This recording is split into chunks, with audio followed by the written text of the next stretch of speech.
जय हिंद साथियों, आप सभी का स्वागत है आपके अपने चैनल हंटर एसएससी पर। हमने भाग 3 तक कंप्लीट कर लिए थे। अब आज हम भाग 4 को कंप्लीट करेंगे। इसको हम 10 से 12 मिनट में कंप्लीट कर लेंगे भाग 4 को, ठीक है।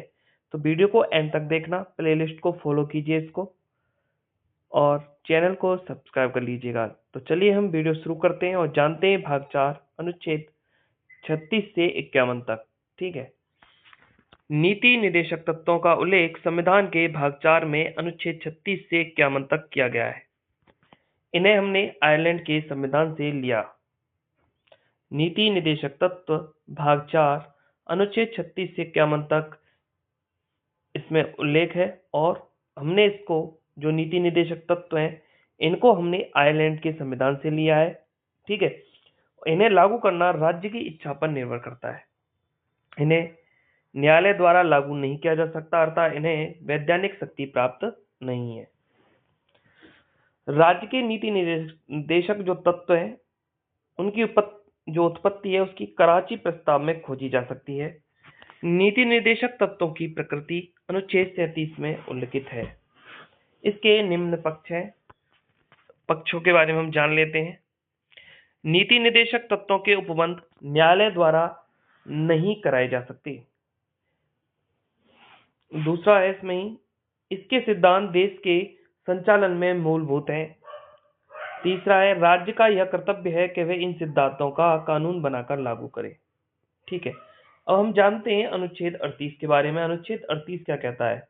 इसके तहत व्यवस्था है कि राज्य लोक कल्याण की अभिवृद्धि के लिए सामाजिक व्यवस्था बनाएगा। अनुच्छेद 39 में क्या है? ये कहता है राज्य द्वारा अनुसरणीय कुछ नीति निर्देशक तत्व हैं, जैसे पुरुष व स्त्री को समान रूप से आजीविका प्राप्त हो, भौतिक संसाधनों का वितरण करणीय न्याय उपलब्ध हो, आर्थिक विकेंद्रीकरण हो, पुरुष व स्त्री को समान कार्य के लिए समान वेतन प्राप्त हो, बालकों हेतु कल्याण पर कार्य आदि, ये सब अनुच्छेद 39 में शामिल है। अनुच्छेद 39 का के तहत ही सामान्य शुल्क विधिक सहायता की व्यवस्था की गई है। ये अनुच्छेद 39 का में है। जानते हैं अनुच्छेद 40 क्या कहता है? अनुच्छेद 40 के तहत ग्राम पंचायतों के गठन का प्रावधान किया गया है। अनुच्छेद 40 ग्राम पंचायतों के गठन का प्रावधान।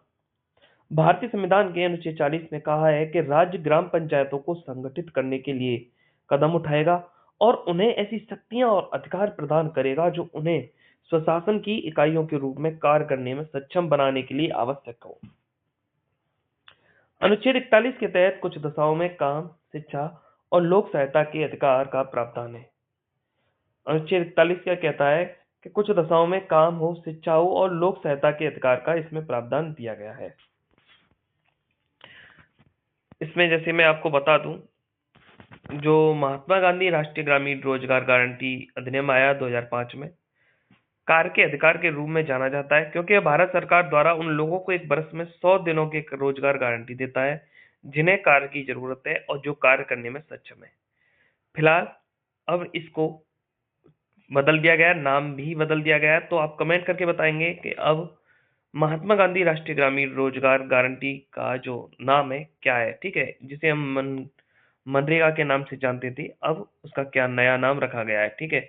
और कितने दिनों के रोजगार की गारंटी दी गई है मोदी सरकार ने, ठीक है। तो ये आप हमें कमेंट में बताएंगे। ये पुराना डाटा है, फिर भी आपको ये पढ़ना है, ठीक है। पुराना डाटा भी आपको पढ़ना है, ठीक है। नेक्स्ट है आपका अनुच्छेद 42। अनुच्छेद 42 क्या कहता है? इसके तहत काम की न्याय संगत और मनोवोचित जो दशाएं या तथा प्रसूति सहायता का उपबंध किया गया। अनुच्छेद 42 में काम की न्याय संगत और मनोवोचित दशाओं का तथा प्रसूति सहायता का उपबंध किया गया है। अनुच्छेद 43 के तहत कर्मकारों की निर्वाह मजदूरी आदि का प्रावधान किया गया है। अनुच्छेद 43 का के तहत उद्योगों के प्रबंध में कर्मकारों को भाग लेना वर्णित है, ठीक है। 43 में क्या है? कर्मकारों के निर्वाह मजदूरी। और 43 का में क्या है? उद्योग के जो भी उद्योग होते हैं उसके प्रबंध में कर्मकारों का भाग लेना वर्णित है, ठीक है। अनुच्छेद 44 के तहत नागरिकों के लिए एक समान सिविल संहिता का प्रावधान किया गया है। अनुच्छेद 44 के तहत नागरिकों के लिए एक समान सिविल संहिता का प्रावधान किया गया है। ठीक है, नेक्स्ट अनुच्छेद 45 के तहत 6 वर्ष से कम आयु के जो बच्चे हैं उनके लिए प्रारंभिक बाल व्यवस्था की देखरेख और शिक्षा से संबंधित उपबंध है। ठीक है, अनुच्छेद 45 क्या कहता है? 6 वर्ष से कम आयु के बच्चों के लिए प्रारंभिक बाल व्यवस्था की देखरेख और शिक्षा का उपबंध किया गया है। अनुच्छेद 46 के तहत अनुसूचित जाति, अनुसूचित जनजाति और अन्य दुर्बल वर्गों की शिक्षा और अर्थ संबंधी हितों की अभिवृद्धि का वर्णन है। यानी कि 46 में क्या आता है कि अनुसूचित जाति हैं, अनुसूचित जनजाति हैं या अन्य दुर्बल वर्गों को उनकी शिक्षा और अर्थ संबंधी हितों की अभिवृद्धि का वर्णन इसमें दिया गया है। और अनुच्छेद 47 में इसके तहत पोषाहार स्तर और जीवन स्तर को ऊंचा करने तथा लोक स्वास्थ्य में सुधार करने के राज्य के कर्तव्यों का उल्लेख है। अब जानते हैं हम अनुच्छेद 48। अनुच्छेद 48 के तहत कृषि एवं पशुपालन के संगठन से संबंधित प्रावधान किए गए हैं। ठीक है, अनुच्छेद 48 में क्या है? कृषि एवं पशुपालन के संगठन से संबंधित प्रावधान। और अनुच्छेद 48 का के तहत पर्यावरण का संरक्षण तथा संवर्धन और वन एवं वन्य जीवों की रक्षा का प्रावधान है। 48 का में क्या है? पर्यावरण का संरक्षण, संवर्धन, वन एवं वन्य जीवों की रक्षा का प्रावधान। अनुच्छेद 49 के तहत राष्ट्रीय महत्व के स्मारकों, स्थानों और वस्तुओं के संरक्षण का प्रावधान है। ठीक है, ये पॉइंट भी आप ध्यान रखिएगा। अनुच्छेद 50 के तहत राज्य की लोक सेवाओं में कार्यपालिका एवं न्यायपालिका के पृथक्करण का प्रावधान है। अनुच्छेद 50 के तहत राज्य की लोक सेवाओं में कार्यपालिका एवं न्यायपालिका के पृथक्करण का प्रावधान है। अनुच्छेद 50 के तहत राज्य की लोक सेवाओं में कार्यपालिका एवं न्यायपालिका के पृथक्करण का प्रावधान है। ठीक है, याद रखना ही अनुच्छेद 50। ठीक है, ये भी। और अनुच्छेद 51 में अंतर्राष्ट्रीय शांति और सुरक्षा की अभिवृद्धि संबंधी प्रावधान किए गए हैं। अनुच्छेद 51 में अंतर्राष्ट्रीय शांति और सुरक्षा की अभिवृद्धि संबंधी प्रावधान किए गए हैं। मौलिक अधिकार एवं नीति निर्देशक तत्व में अंतर हम जान लेते हैं। मौलिक अधिकार, देखिए ये इंपॉर्टेंट है, इसको भी आप याद रखिएगा। मौलिक अधिकार क्या कहते हैं? भारतीय संविधान के भाग 3 में उल्लिखित है। ठीक है, और नीति निर्देशक तत्व तो आपके भाग 4 में उल्लिखित है, ये आप ध्यान रखना। मौलिक अधिकार भाग 3 में, नीति निर्देशक तत्व संविधान के भाग 4 में। ठीक है, मौलिक अधिकार हमने अमेरिका के संविधान से लिए हैं, नीति निर्देशक तत्व हमने आयरलैंड के संविधान से लिए हैं। मौलिक अधिकार जो इनकी प्रवृत्ति है वो नकारात्मक नेगेटिव है, और जो नीति निर्देशक तत्व की जो प्रवृत्ति है वो पॉजिटिव है, यानी कि सकारात्मक है। ठीक है, मौलिक अधिकार ये बाध्य योग है, इनके उल्लंघन पर न्यायालय द्वारा इन्हें लागू कराया जाता है। ठीक है, ये बाध्य योग है मौलिक अधिकार।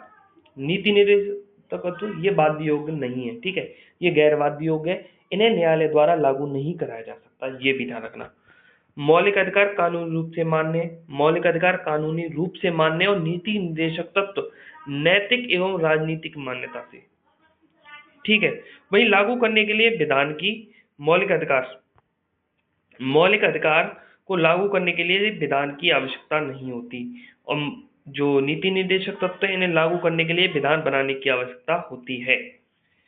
ठीक है, मौलिक अधिकारों में व्यक्तिगत कल्याण को प्रोत्साहन है वो दिया गया है। ठीक है, और नीति निर्देशक तत्व में सामाजिक एवं आर्थिक कल्याण के लिए। मौलिक अधिकार नागरिक को स्वतः प्राप्त होते हैं, नीति निर्देशक तत्व सरकार द्वारा लागू करने के बाद ही नागरिकों को प्राप्त होते हैं, ये पॉइंट भी ध्यान रखना। ठीक है, मिनर्वा मिल्स मामले में भारत के उच्चतम न्यायालय ने यह राय दी थी कि भारत के संविधान की स्थापना मौलिक अधिकारों और राज्य के नीति निर्देशक तत्वों के बीच संतुलन का आधारशिला पर की गई है। ठीक है, तो इसमें हमने भाग 4 कंप्लीट कर लिया है। अब हम भाग 4 को हम करेंगे, जो कि हमारी नेक्स्ट वीडियो में होने वाला है। ये वीडियो आप देख लीजिएगा, खाना खाते समय देखिए। जैसे मैं कहता हूँ, बहुत ही छोटे छोटे पार्ट्स में मैं आपको करा रहा हूँ, बेस्ट रिवीजन होगा। आप चाहे कहीं से पढ़े हो, फिर भी एक बार आप इस प्लेलिस्ट को फॉलो कर लीजिएगा। ठीक है, चलिए आपकी थ्योरी कंप्लीट हो जाएगी, इसमें कोई एमसीक्यू वगैरह मैं नहीं करा रहा हूँ, बहुत ही कम समय में थ्योरी कंप्लीट हो जाएगी, मैं बता रहा हूँ। इतना ही पढ़ना होता है, इतना नहीं कि आप ज़्यादा पढ़ोगे वनडे एग्जाम्स के लिए, ठीक है, इतना ही पढ़ना होता है, ठीक है। तो चलिए जय हिंद, फिर मिलते हैं आपसे, स्वस्थ रहिए, खूब पढ़िए।